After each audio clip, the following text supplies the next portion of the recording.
இது பார்த்திங்கன்னா நீர் பிரம்மி. இது நம்ம பொதுவாக ஹேர் ஆயில் ரெடி பண்ணுறதுக்கு, அதாவது முடி வளர்ச்சிக்காக இந்த நீர் பிரம்மி யூஸ் பண்ணுவோம்.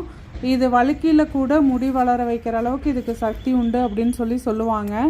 நான் பார்த்த வரைக்கும், நான் கேள்விப்பட்ட வரைக்கும் இது உள்ளாவும் எடுத்துக்கலாம். இது ஒரு கீரை மாதிரியும், அது எந்த அளவுக்கு எடுக்கணும் என்னங்கிறது தெரியாது. அது உள்ளேயும் எடுத்துக்கலாம். அது பார்த்திங்கன்னா நினைவாற்றல் அதிகரிக்கும், நரம்பு தளர்ச்சி குறைக்கும், ஜீரணத்தில் ஏதாவது பிரச்சனை இருந்துச்சுன்னா அதையும் சரி பண்ணும்.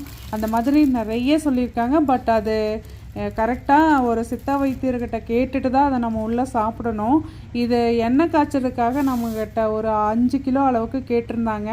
அது எல்லாத்தையும் சுத்தம் பண்ணி நம்ம எப்பவுமே பொருளை பார்த்திங்கன்னா தரமாக கொடுக்கணும். நீர் பிரமை கூட நம்மக்கிட்ட ரொம்ப ரொம்ப கம்மியாக தான் பொடுதலை இருந்துச்சு. இது ரெண்டத்தையும் பேக் பண்ணி அனுப்பிச்சாச்சுங்க. அவங்களுக்கு ரொம்ப ரொம்ப திருப்தி. தேங்க்யூ.